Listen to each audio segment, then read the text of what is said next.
Tun. A dreamer on the throne. You've just set down your phone, haven't you? One last glance at tomorrow's calendar, one final check of the numbers that never quite add up the way you'd hoped. The weight you carry settles into your shoulders as you sink into the pillow. But your mind is still building, still calculating, still dreaming of what could be. Tonight, I want to take you somewhere else, entirely, to the mist-shrouded peaks of Bavaria, where another dreamer once wrestled with the impossible tension between vision and reality, between the world as it is and the world as it might be. Picture, if you will, a young man standing at a palace window in the pre-dawn darkness of 1864.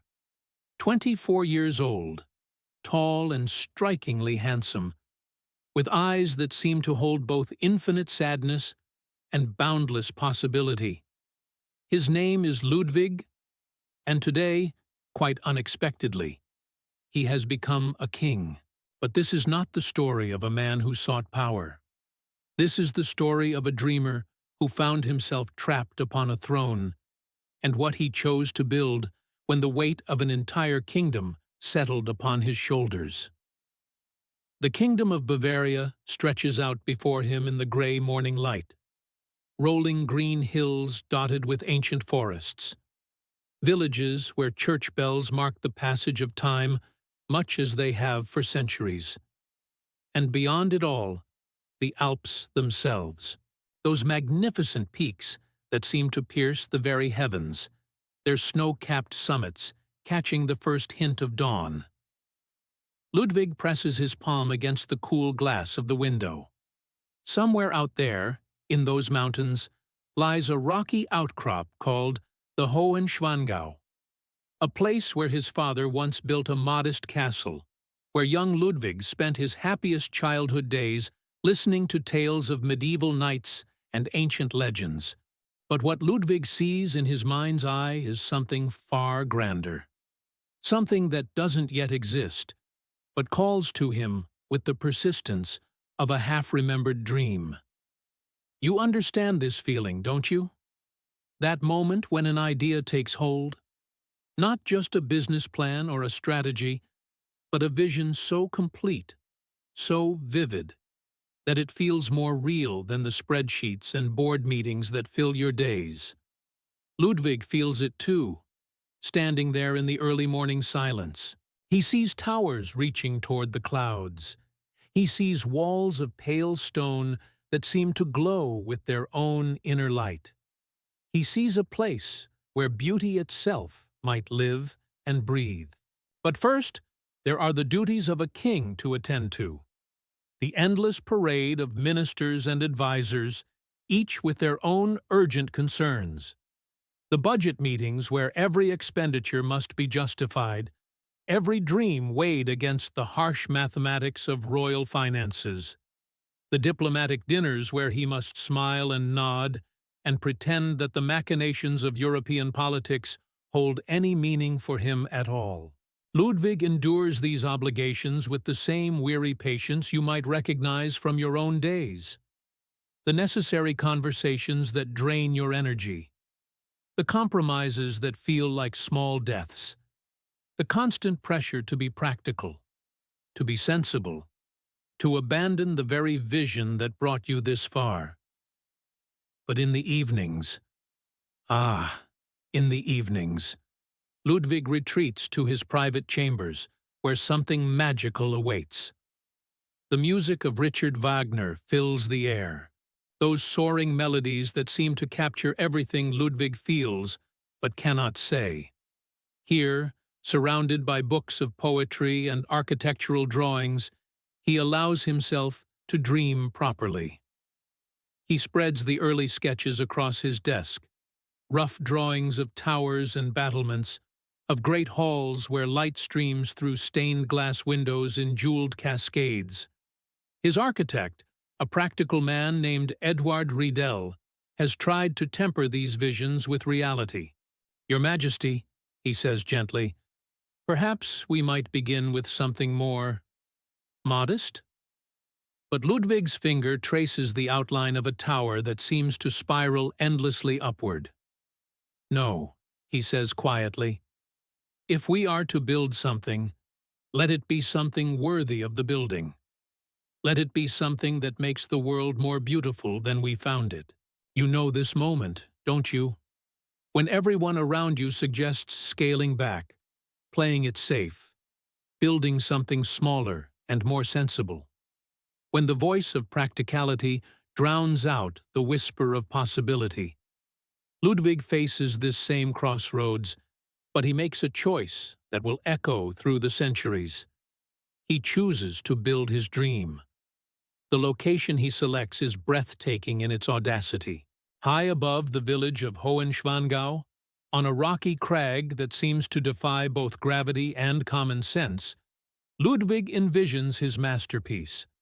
It will be called Neuschwanstein, the new swan stone, a name that captures both its grace and its impossible lightness.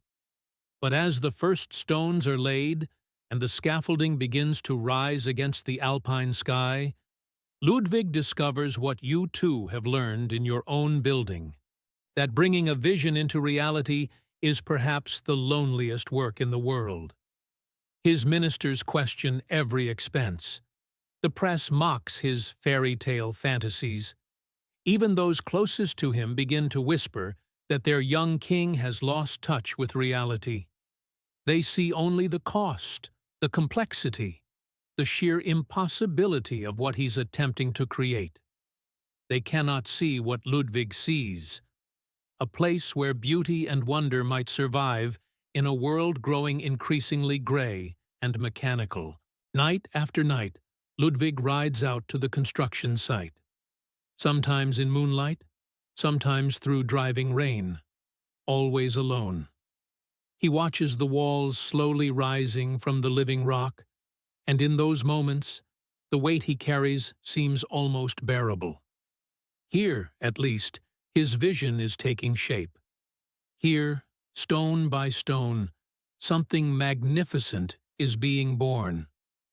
The castle that emerges from his dreams is unlike anything the world has ever seen.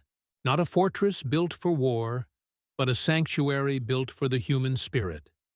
Its walls are painted with scenes from Wagner's operas, knights on impossible quests, swans transforming into princes, love that transcends the boundaries of mortality itself. The throne room soars to impossible heights, its ceiling a canopy of blue and gold that seems to hold all the stars of heaven. But perhaps the most remarkable thing about Neuschwanstein is not its beauty, though it is breathtakingly beautiful. Perhaps the most remarkable thing is that Ludwig builds it knowing he may never see it completed. The work is too vast, too complex, too far ahead of its time. Yet he builds it anyway, driven by something deeper than the need for immediate gratification or quick returns. He builds it because the world needs it. Because somewhere in the future, people will climb that winding mountain path and feel their hearts lift at the sight of those impossible towers. Because beauty, once brought into the world, has a life of its own. Standing there in the mist-shrouded Alps, watching his dreams slowly take shape against the sky, Ludwig understands something that perhaps you understand too. That the greatest creations are never built for their creators alone. They are built for the dreamers who will come after, for the ones who need proof that impossible things can indeed be made real. The castle rises, stone by stone, vision by vision, through seasons of doubt and moments of triumph. And though Ludwig himself may be lonely, though the weight he carries grows heavier with each passing year, Neuschwanstein stands as testament to a simple but profound truth. Sometimes the most practical thing you can do is to build something completely impractical. Sometimes the most sensible choice is to choose beauty over sense, wonder over profit, the possible over the probable. As the mists swirl around those rising towers tonight, as the Alpine winds whisper through the scaffolding and the half-built walls, Ludwig's dream takes another step toward reality. And somewhere in the distance, barely visible through the mountain fog, other dreams are stirring. Other castles wait to be born from this same restless imagination. But that is a story for the deeper hours of the night, when sleep begins to blur the edges between what is and what might be. Seefrieder Linderhof, a Rococo escape. The year is 1869, and Ludwig has turned his restless gaze toward a different kind of dream. 5 years have passed since that first vision of Neuschwanstein pierced the Alpine mists, and while his fairy tale castle slowly rises stone by stone, the young king finds himself drawn to something more intimate, more immediate, something he can touch and inhabit, while his grander visions take shape in the distant mountains. You know this feeling, don't you? When the weight you carry demands not just the distant horizon of what you're building, but something tangible, something real you can step into today. Ludwig understood this need for sanctuary in ways that would have made Marcus Aurelius nod with recognition.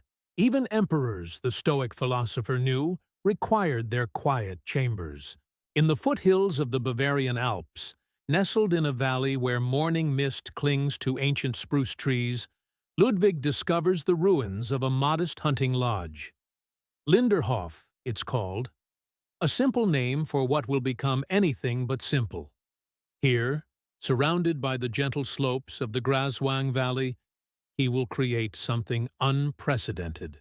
A jewel box of a palace that exists purely for beauty, purely for retreat, purely for the restoration of a soul worn thin by the endless demands of kingship. Georg von Dollmann arrives at the site on a crisp October morning in 1870. The architect is a practical man, known for his churches and civic buildings, but Ludwig has chosen him for reasons that transcend mere competence. Dollmann possesses something rarer than technical skill. He has the ability to translate dreams into blueprints without losing their magic in the process. Standing among the ruins of the old lodge, Dollmann listens as Ludwig describes his vision.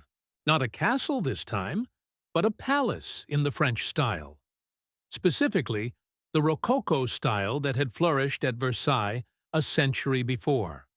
But this will be Versailles distilled to its essence, concentrated into a space intimate enough for one man's solitude, yet grand enough to honor the beauty Ludwig sees dancing just beyond the edge of everyday sight. The weight you carry tonight, it shapes you, doesn't it? Just as the pressure of kingship was reshaping Ludwig into something both more and less than the young prince who had inherited a throne at 19. He was learning what you perhaps know too well, that leadership is often a solitary art, practiced in the quiet hours when the world sleeps and the mind finally has space to breathe. Construction begins in earnest in 1872, and from the first day, it's clear that Linderhof will be unlike anything Bavaria has ever seen. The palace itself is modest in scale, only 10 rooms in the main building, but every surface, every corner, every detail receives the kind of attention usually reserved for cathedrals or coronation crowns. Julius Hofmann joins the project as stage designer, bringing with him the theatrical sensibilities that Ludwig craves. For this is to be more than architecture. It's to be a stage set for a life lived as art, a backdrop for a king who increasingly finds reality insufficient for his expanding soul. Together, Dollmann and Hofmann begin to weave a dream in 3 dimensions. The exterior walls rise in pale yellow stucco, elegant and restrained, giving no hint of the wonders that wait within. This discretion is intentional. Ludwig wants his sanctuary to emerge gradually, revealing its secrets only to those who cross its threshold with proper reverence. The entrance hall sets the tone immediately. Walls covered in silk damask the color of summer sky. Gilded moldings that catch and hold the light like captured sunbeams. A ceiling painted with cherubs and clouds so lifelike that visitors instinctively look up, expecting to feel a breeze that exists only in the artist's imagination. You understand this impulse, don't you? This need to create something beautiful in a world that often feels determined to reduce everything to its most utilitarian elements. Ludwig was building more than a palace. He was constructing an argument for beauty's necessity, a physical manifestation of the belief that human beings require more than mere survival. The Hall of Mirrors becomes the palace's crown jewel, though calling it a hall overstates its size. This is intimacy elevated to the level of art, a room where 17 mirrors multiply candlelight into infinity, where gilded carvings seem to breathe in the flickering illumination, where a single person can feel simultaneously alone and surrounded by beauty so intense it borders on the divine. Ludwig often dines here in solitude, served by invisible hands. The servants enter through hidden doors, arrange the meal, and disappear again, leaving the king to commune with his thoughts and his reflection multiplied endlessly in those gleaming surfaces. Some might call this loneliness, but perhaps they would be wrong. Perhaps this is something closer to what the mystics have always sought, a space where the noise of the world falls away and the soul can finally hear its own voice. The bedroom continues this theme of opulent intimacy. The bed itself is a masterpiece of the carver's art, its headboard rising like a golden sunrise, its canopy supported by columns that might have been borrowed from a fairy tale. Blue silk covers the walls, the exact shade of twilight sky just after the sun disappears behind mountain peaks. Here, surrounded by beauty so complete it feels almost edible, Ludwig seeks the sleep that increasingly eludes him. But it's in the gardens that Linderhof reveals its true character.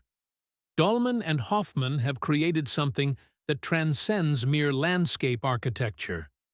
These are gardens that exist in conversation with dreams, formal French parterres that somehow feel both ancient and impossibly fresh.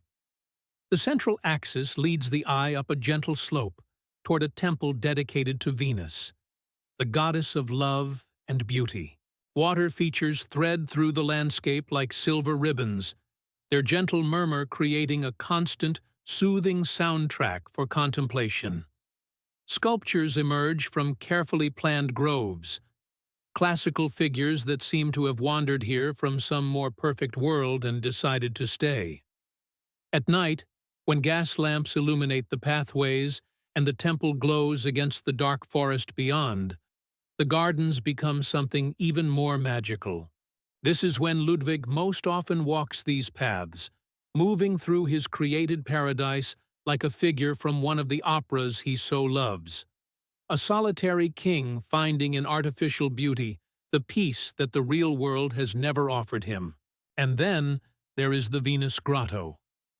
Hidden in the hillside beyond the formal gardens, this artificial cave represents perhaps the most extraordinary expression of Ludwig's vision. Hofmann has outdone himself here, creating a space that exists nowhere in nature, yet feels more natural than nature itself. The grotto stretches back into the hillside, its walls painted to suggest infinite depth, its artificial stalactites dripping with carefully placed moisture that catches the light like diamonds. At the center lies a lake, its waters heated by hidden pipes, its surface disturbed only by the gentle current that keeps it perpetually fresh. But the true magic happens when Ludwig activates the lighting system.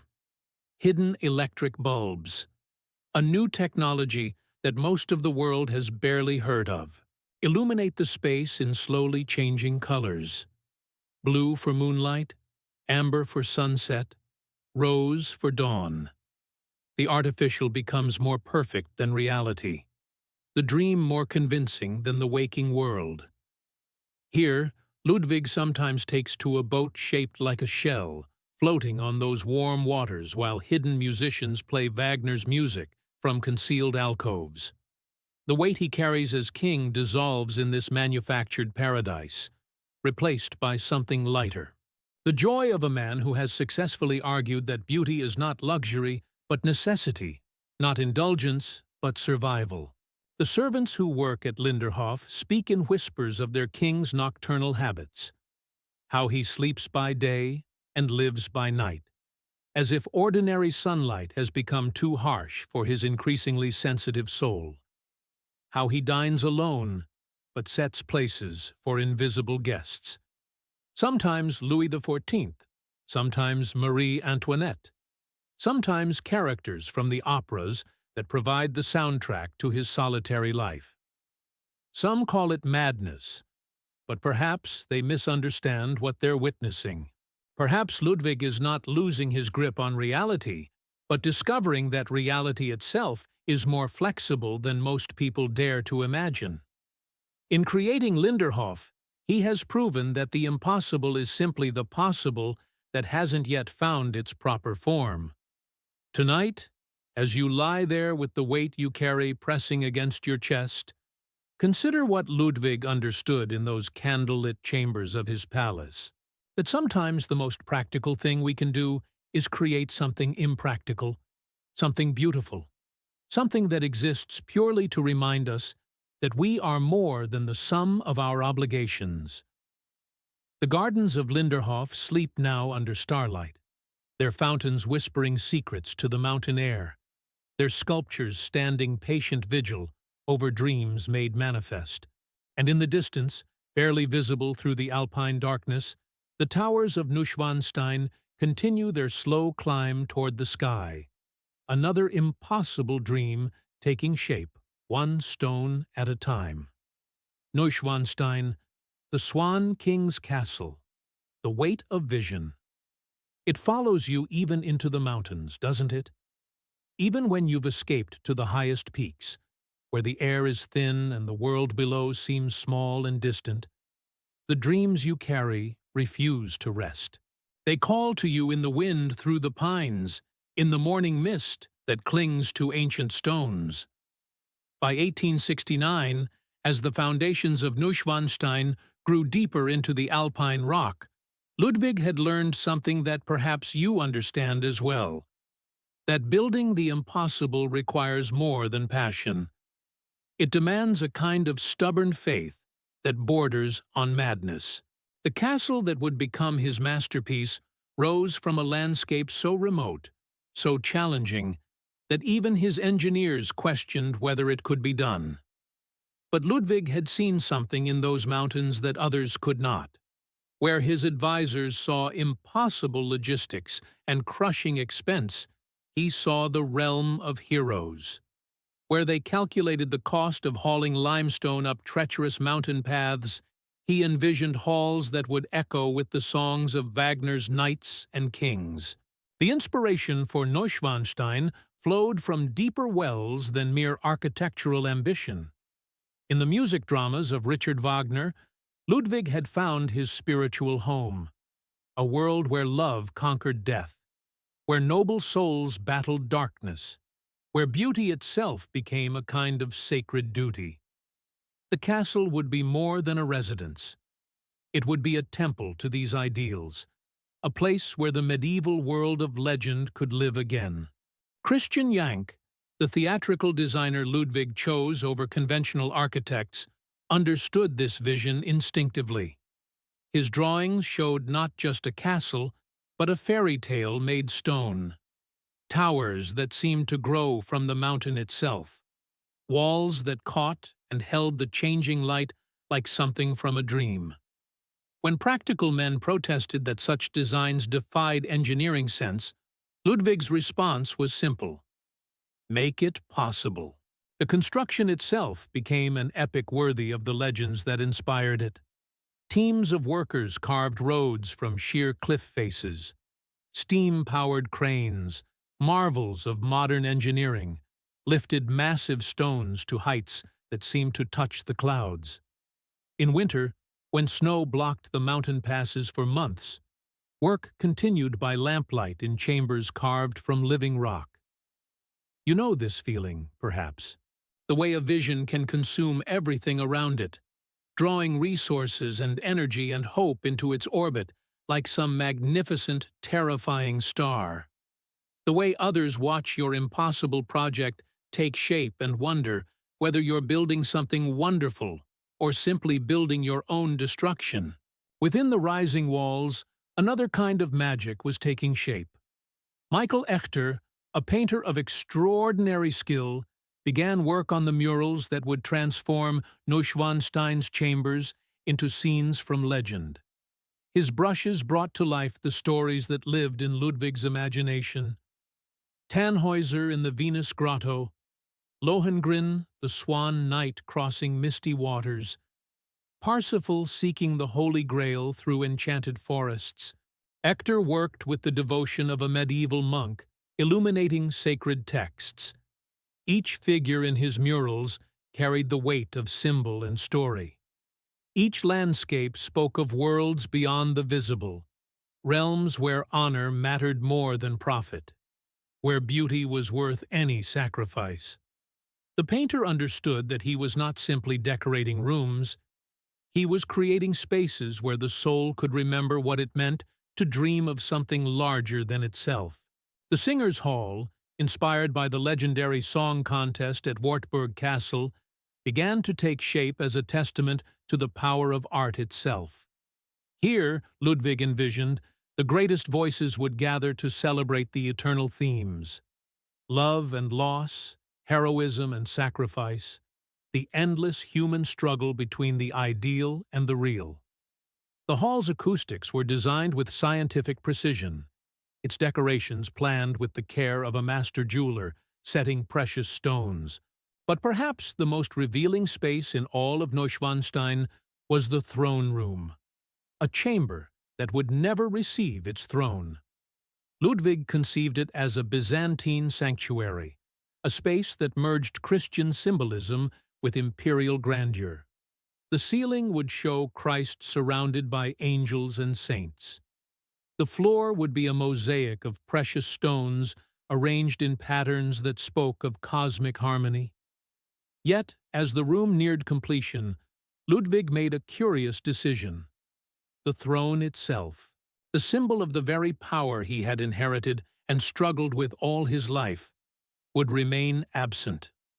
Some say it was simply unfinished at his death, but others wonder if perhaps Ludwig had realized something profound, that the truest power lies not in the throne itself, but in the vision that builds the hall to contain it. The irony was not lost on those who watched the castle rise. Here was a king who struggled with the mundane realities of governance, who found parliamentary sessions tedious and court ceremonies hollow, creating a monument to kingship itself. But it was kingship as he believed it should be, not the endless compromise and calculation of modern politics, but the noble ideal of leadership that served beauty, truth, and the highest aspirations of the human spirit. The practical costs of this vision mounted with each passing year. The Bavarian treasury strained under the weight of Ludwig's building projects. Ministers pleaded for restraint. Newspapers questioned the sanity of spending such sums on what they called fairy tale nonsense. But Ludwig pressed on, driven by something deeper than financial logic. Perhaps you recognize this moment, when the world tells you that your vision is too expensive, too impractical, too far removed from sensible reality. When the voices of caution grow louder, and the weight of doubt presses down like mountain snow. In such moments, Ludwig would retreat to his unfinished castle, walking through chambers where Echter's murals glowed in lamplight, where the sound of his footsteps echoed in halls designed for heroes. The castle's isolation became both its strength and its tragedy. Perched on its rocky outcrop, Accessible only by the winding mountain road that Ludwig's engineers had carved from stone and determination, Neuschwanstein existed apart from the ordinary world.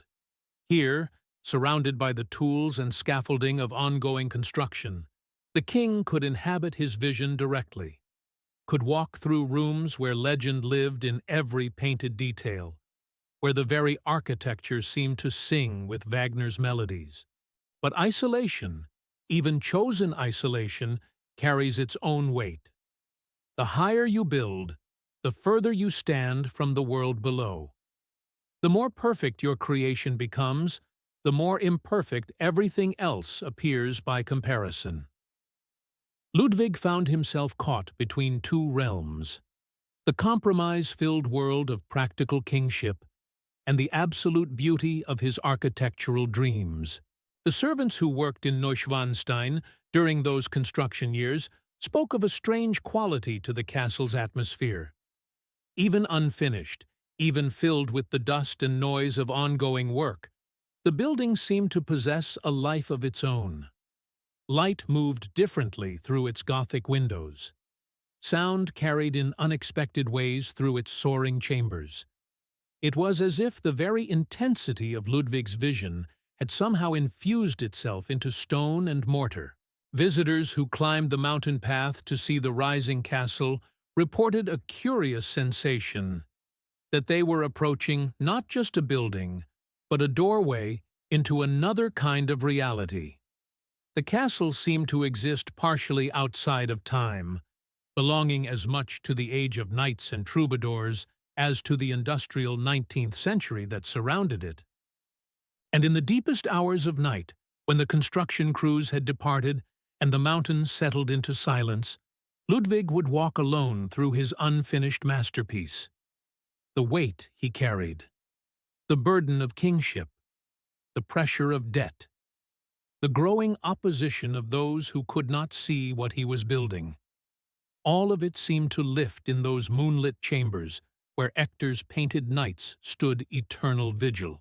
Here, surrounded by the physical manifestation of his deepest dreams, the Swan King found the peace that eluded him in the palaces of Munich. Here, the impossible had become inevitable. One stone at a time, one painted figure at a time, one soaring arch at a time. The castle rose around him like a prayer made manifest, a testament to the truth that some things matter more than their cost. Some visions demand to be built regardless of the world's opinion. The towers of Neuschwanstein continued their climb toward the stars, each day bringing new details, new wonders, new proof that the impossible was simply the possible waiting for someone willing to bear its weight. Hohenschwangau, a tribute to the Sun King. While the Alpine castle claimed his heart, Ludwig's mind had already turned to an even grander vision, one that would dwarf everything that had come before. In 1873, as Neuschwanstein's walls slowly rose from their mountain perch, the king embarked upon a pilgrimage that would reshape his understanding of what true magnificence could be. He traveled to Versailles. Walking through those legendary halls, Ludwig felt something shift within him. Here was power made manifest in marble and gold, a palace that had once commanded the respect of all Europe. Louis XIV, the Sun King, had understood something that Ludwig was only beginning to grasp, that sometimes a leader's greatest act is not what they conquer, but what they create, what they leave behind when the weight of their crown has passed to other shoulders. Standing in the Hall of Mirrors, watching light dance across those 17 arched windows, Ludwig made a decision that would consume the remaining years of his reign. He would build his own Versailles. Not a copy, but a tribute. A testament to the belief that beauty, once achieved, deserves to live again. The island of Hohenschwangau sat in the middle of Bavaria's largest lake, like a jewel waiting to be set.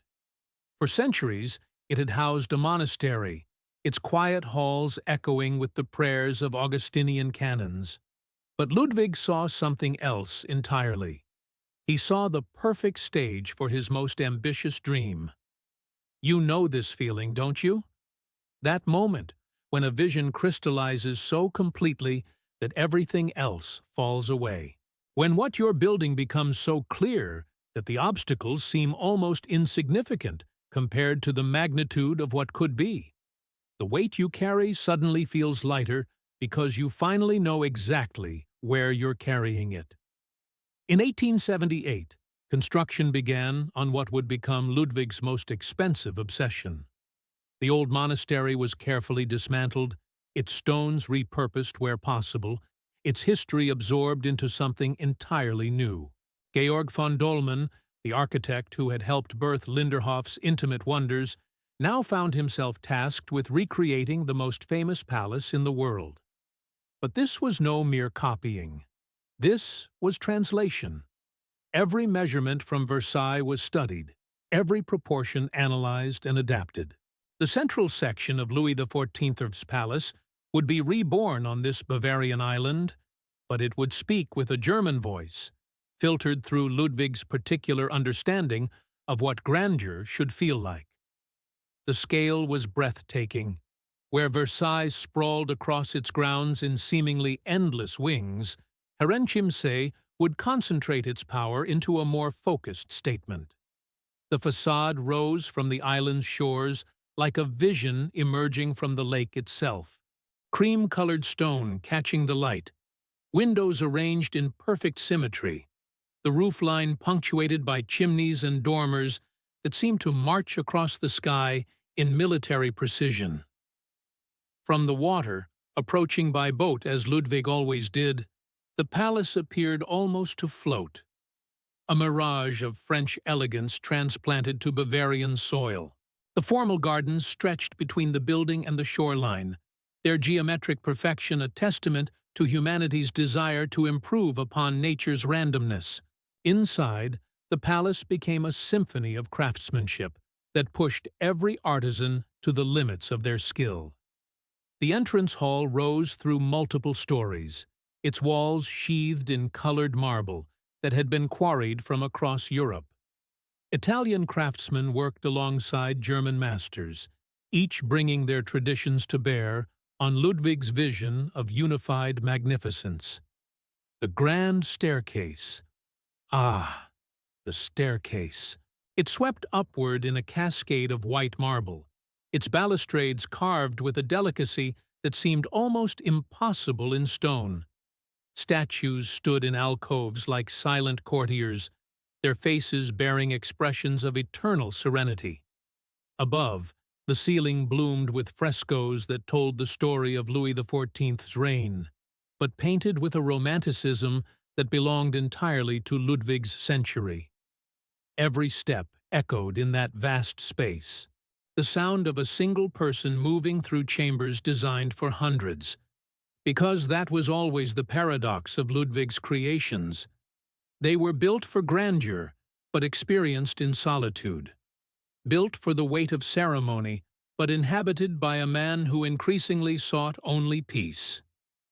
The Hall of Mirrors was the palace's crown jewel, a space that took Versailles' most famous room and somehow made it even more spectacular. 17 mirror-clad arches reflected light from the lake outside, creating an infinity of reflections that seemed to stretch beyond the physical boundaries of the room.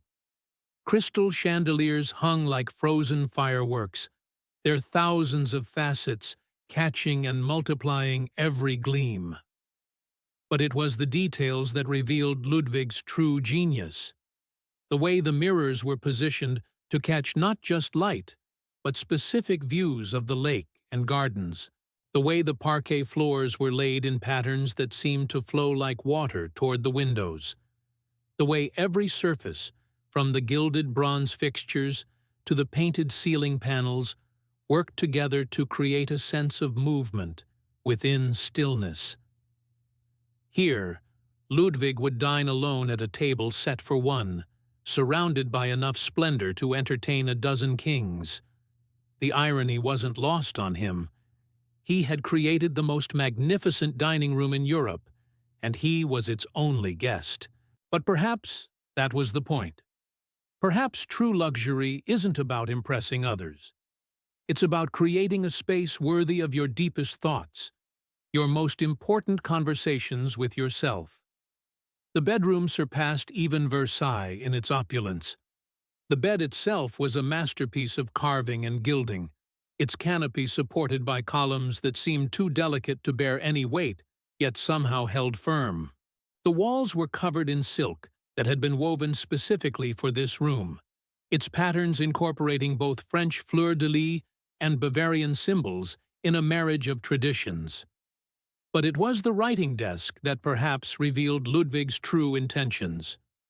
Positioned to catch the morning light from the lake, it was here that he would sit in the early hours, composing letters and planning new projects, while the mist still clung to the water outside. The desk was modest compared to the room's other furnishings, a reminder that even in the midst of such grandeur, the real work happened quietly, one decision at a time. The costs were staggering.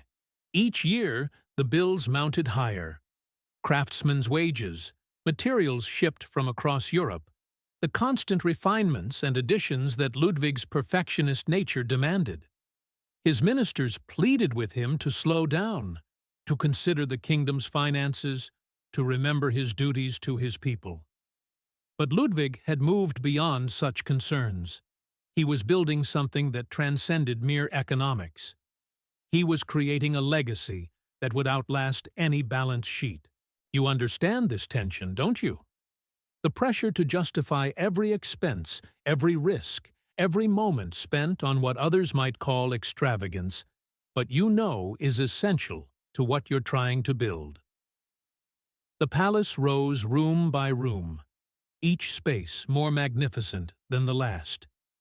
The state bedroom, where no state guest would ever sleep. The council chamber, where no councils would ever meet. The gallery of battles, celebrating victories in wars Ludwig had never fought. It was a palace built for a life Ludwig would never live. But perhaps that was always the point. He was creating not just a building, but a possibility, a vision of what leadership could look like when freed from the constraints of the ordinary world. Every room was a stage set for a drama that existed only in Ludwig's imagination. But what a drama it was! What a magnificent, impossible, heartbreaking dream made manifest in marble and gold.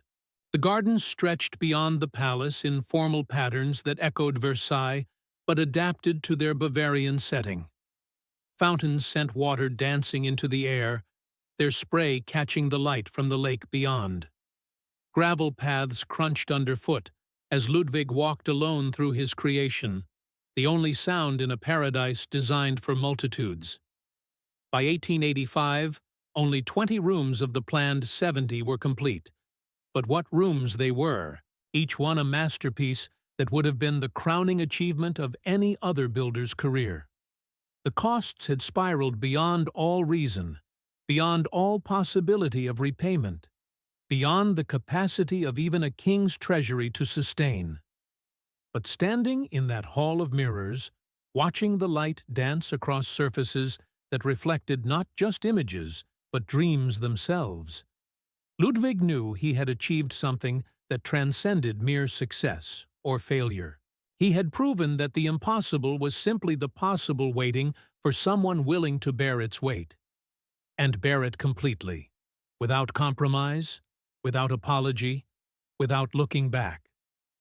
The palace stood as his tribute to the Sun King, but it had become something more, a monument to the belief that some visions are worth everything, that some dreams demand to be built regardless of their cost, regardless of the world's understanding. In the end, Hohenschwangau became Ludwig's most perfect achievement precisely because it remained forever unfinished, forever reaching toward a completion that existed not in any architectural plan, but in the realm where all true vision lives, beyond the possible, beyond the practical, in the space where dreams dare to become real. living in a dream. And so, Ludwig lived within these dreams made stone, these impossible visions that had somehow found their way into the world. His days followed no courtly schedule, no royal protocol that would have satisfied the ministers in Munich. Instead, he moved through his castles like a figure from one of Wagner's operas, present but otherworldly, real but somehow existing in a different realm entirely. The servants at Neuschwanstein learned to work in whispers during the daylight hours. For Ludwig slept while the sun traced its arc across the Bavarian sky, and woke only when twilight began to gather in the valleys below. This was when his true day began, when the castle stirred to life under cover of darkness, when the kitchens came alive with quiet preparation. Those kitchens, they were marvels of modern engineering, fitted with the latest innovations that money could procure.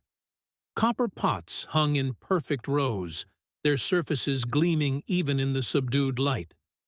Steam-powered mechanisms could lift prepared dishes through hidden shafts to the dining rooms above. Every detail had been considered, every convenience installed. And yet, they possessed the strangest quality of all. They felt unused, not abandoned, but as though they existed in a state of perpetual readiness for a feast that would never quite arrive. The kitchen staff would prepare elaborate meals for one, dishes that could have fed a dozen courtiers, presented with the same ceremony that might accompany a state banquet.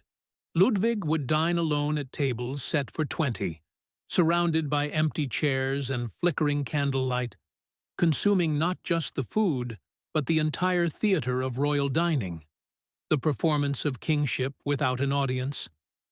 But it was after these solitary meals that Ludwig truly came alive. When he would retreat to his Venus grotto at Linderhof, that impossible cave carved from living rock and transformed into something that belonged more to myth than to Bavaria. Picture this space, if you can. A cavern illuminated by the soft glow of colored lights, their hues shifting like the northern aurora across artificial stalactites. The sound of water echoing from unseen sources. A waterfall cascading into a lake that reflected the dancing lights in patterns that seemed almost alive. And there, floating upon these enchanted waters, a boat shaped like a seashell, gilded and curved like something Neptune himself might have commanded. Ludwig would have himself rowed across this underground lake in complete silence. The only sounds the gentle splash of oars and the distant murmur of hidden machinery that maintained this underwater paradise. He had commissioned artists to paint scenes from Wagner's operas on the grotto walls, Tannhäuser in the court of Venus, Lohengrin arriving in his swan boat, so that he might literally inhabit the stories that had captured his imagination. Here, in this artificial cave lit by the latest electrical innovations, Ludwig found something that the natural world could not provide. Not escape, but transformation. The weight you carry, the impossible demands of leadership, the constant tension between what others expect and what your soul truly craves. In the Venus grotto, these burdens didn't disappear. Instead, they were transfigured, made beautiful, made bearable through the alchemy of art and imagination. The servants who accompanied him on these nocturnal voyages spoke of a king transformed. Gone was the melancholy that marked his public appearances, the hesitation that characterized his dealings with ministers and diplomats. In the grotto, Ludwig became what he had always been meant to be, not a ruler in the conventional sense, but a curator of wonder, a guardian of beauty, a protector of dreams that the practical world would have abandoned. From the grotto, he might wander the gardens of Linderhof in the deep hours of the night, paths illuminated by hidden lamps that turned the landscape into something from a fairy tale. The palace itself seemed to glow from within, every window casting warm light across manicured lawns and carefully tended flower beds. This was Ludwig's true kingdom. Not the Bavaria that appeared on maps, but this realm of controlled beauty where every element served the larger vision. Standing on the terraces above Linderhof, looking down at his creation nestled among the dark trees, one could understand something essential about the nature of leadership itself. The ministers in Munich saw only the cost, the endless expenditure on projects that served no apparent political purpose. But what they failed to grasp was that Ludwig was building something far more valuable than military fortifications or administrative buildings. He was constructing proof, evidence that the human imagination, given form and substance, could create spaces where the soul might actually rest, where the constant calculations that fill a leader's mind, the endless weighing of options, the rehearsal of difficult conversations, the midnight worry about whether the vision you're pursuing will survive another day, where all of this might be held within something larger and more beautiful than the immediate crisis. The kitchens at Neuschwanstein, with their gleaming copper and unused perfection, weren't really about food at all. They were about the possibility of hospitality, about maintaining readiness for connection even in the depths of solitude. The Venus Grotto wasn't an indulgence, but a laboratory, a place where Ludwig could experiment with the transformation of reality through applied imagination. And the gardens. The gardens of Linderhof were perhaps the most profound statement of all. Here, nature itself had been gently persuaded to participate in the larger vision. Not dominated or conquered, but invited to become part of something greater than what it might have achieved alone. The trees seemed to understand their role in the composition. The flowers bloomed in patterns that suggested not accident, but intention. The very landscape had become a collaborator in Ludwig's ongoing creation. During those long nights, Ludwig would often walk the corridors of his castles, accompanied only by the soft echo of his footsteps on marble floors. The walls around him told stories, not just the painted legends of Germanic myth, but the story of what becomes possible when someone refuses to accept that dreams must remain forever intangible. In the throne room at Neuschwanstein, that strange, powerful space that would never receive its intended throne, Ludwig would sometimes stand in contemplation. The room's Byzantine magnificence surrounded him like a prayer made visible, golden mosaics catching the light of candles, creating patterns that seemed to shift and breathe in the flickering illumination. Here, perhaps more than anywhere else, the true nature of his achievement became clear. The absence of the throne wasn't a failure of completion. It was the most honest statement possible about the nature of true authority. Real power, the kind that actually changes the world, doesn't require a seat. It requires vision made manifest, imagination given form, the courage to build something beautiful even when no one else understands why it matters. The servants who worked in these castles during Ludwig's nocturnal wanderings reported something remarkable. Despite the grandeur, despite the overwhelming opulence of every surface and detail, the spaces felt peaceful, not oppressive or intimidating, but somehow restful, as though all this beauty existed not to impress or overwhelm, but to provide a kind of sanctuary, a refuge where the human spirit might remember what it was capable of creating. This is what Ludwig understood about the weight you carry, about the impossible burden of trying to build something meaningful in a world that often seems determined to reduce everything to the merely practical. He knew that the soul requires more than efficiency, more than profit margins and quarterly reports, more than the endless meetings where vision gets negotiated down to what seems achievable. Looking down from the hills above Linderhof, seeing the palace nestled among the trees like a jewel in a perfect setting, one glimpses something essential about the relationship between dreams and reality. The pale blue sky stretching endlessly above, the lush green of the Bavarian forest, the careful architecture that seems to grow naturally from the landscape itself, all of it working together to create something that transcends the sum of its parts. This wasn't luxury for its own sake. This was proof of concept, evidence that human beings, given sufficient commitment and imagination, could create spaces where beauty and function existed in perfect harmony, where the practical needs of daily life, the kitchens and corridors, the heating systems and electric lights, could serve something greater than mere survival or comfort. They could serve wonder, that most essential human need that gets forgotten in the endless rush of responsibilities and deadlines. The need to be surrounded, occasionally, by evidence that the world contains more beauty than we typically allow ourselves to notice, more possibility than our practical minds usually dare to consider. Ludwig lived within these dreams made real, and in doing so, he demonstrated something crucial about the nature of leadership itself. Sometimes the most important thing a leader can do is refuse to accept the limitations that others consider inevitable. Refuse to believe that beauty is a luxury.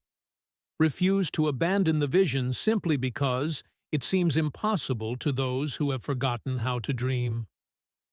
Echoes of a dreamer's vision.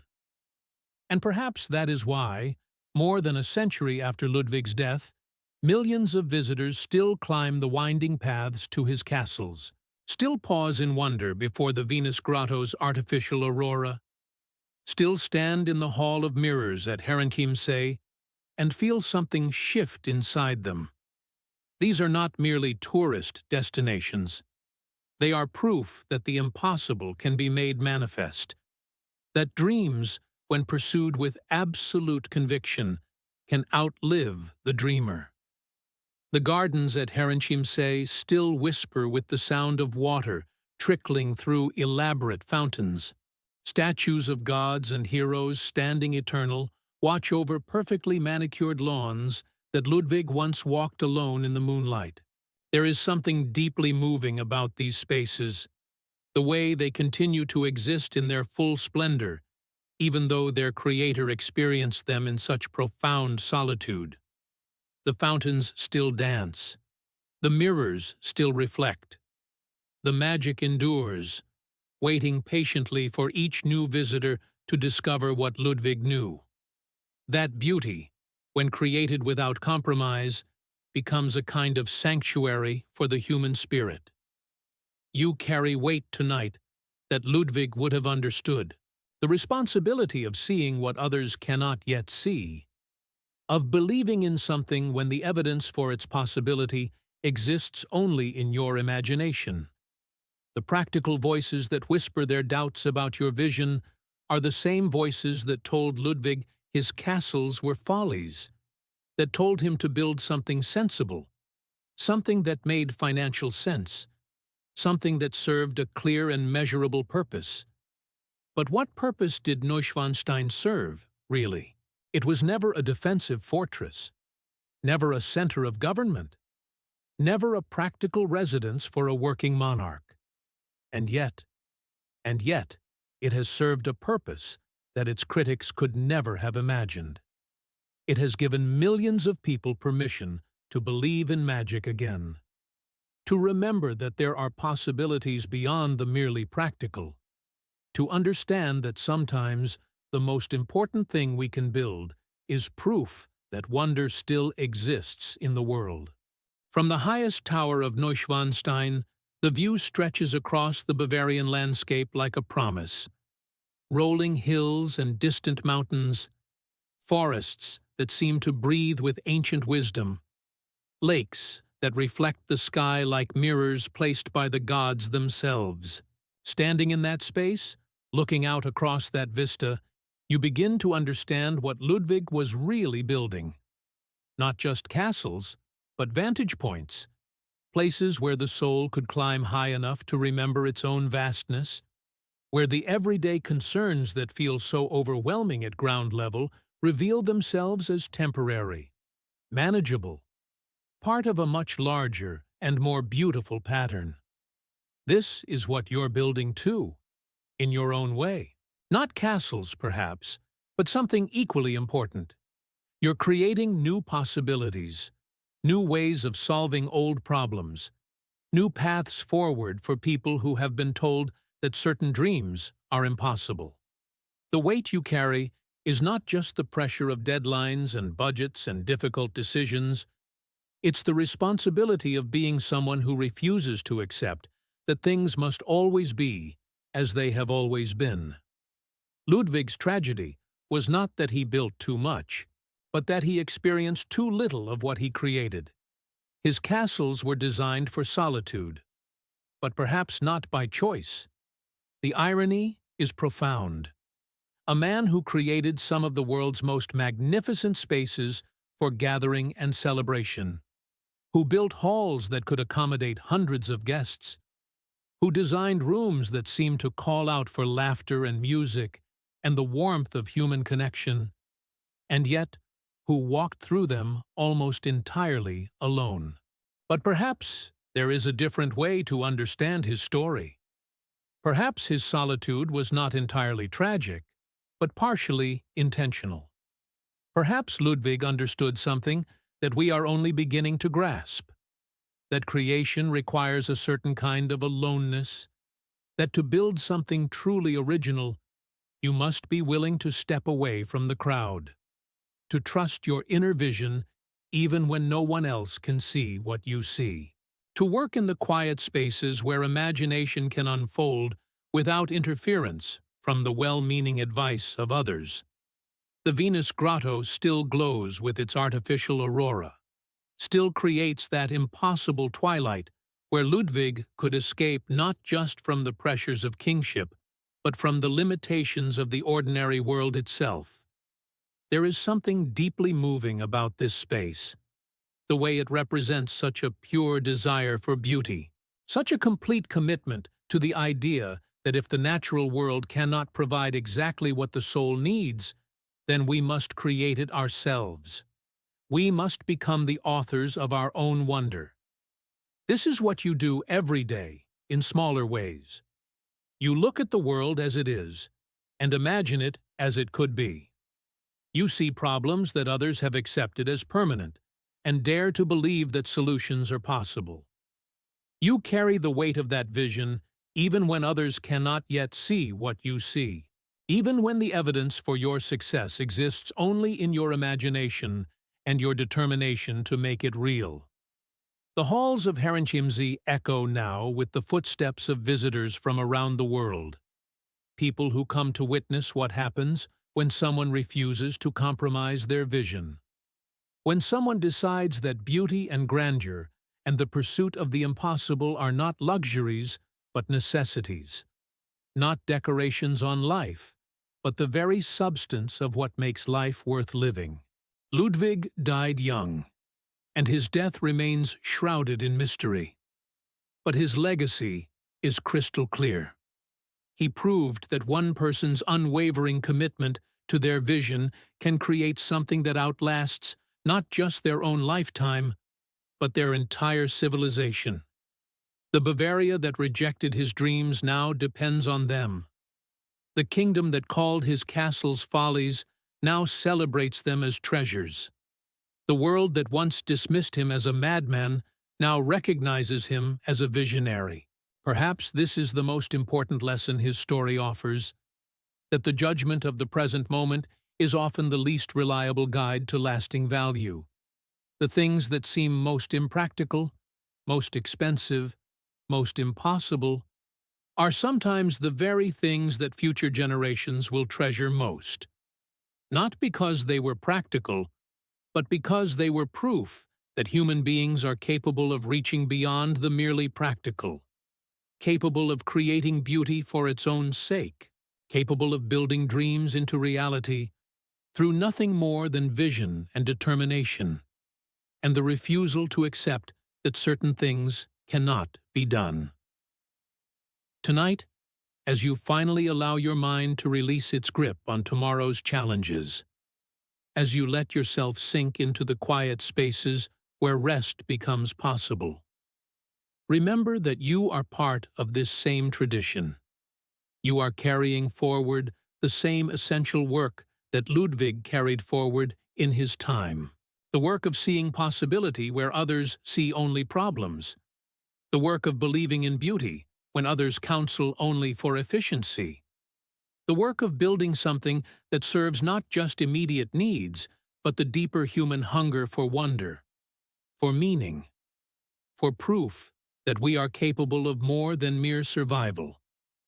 The castles still stand, still welcome visitors, still offer their quiet testimony to the power of dreams pursued without compromise. And somewhere in their halls, in the play of light through their windows, in the echo of footsteps on their ancient stones, Ludwig's spirit continues its work, continues to whisper to anyone willing to listen that the impossible is simply the possible waiting for someone brave enough, patient enough, determined enough to make it real. Your work continues too. Your vision continues to unfold. Your dreams continue to take shape in the world.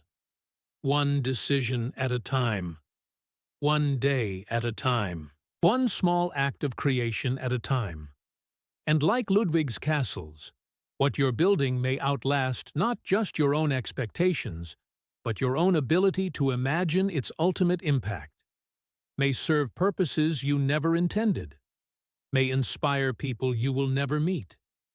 May stand as proof, long after you are gone, that someone once dared to believe that the world could be more beautiful, more functional, more alive with possibility than anyone thought possible. Sleep now. Let the weight you carry settle into something lighter. Let your dreams be filled with the sound of fountains in moonlit gardens, with the view from impossible towers, with the quiet satisfaction of knowing that tomorrow you will continue the ancient and essential work of turning vision into reality, of building bridges between what is and what could be, of proving, through your own patient persistence, that the impossible is always, always closer than it appears.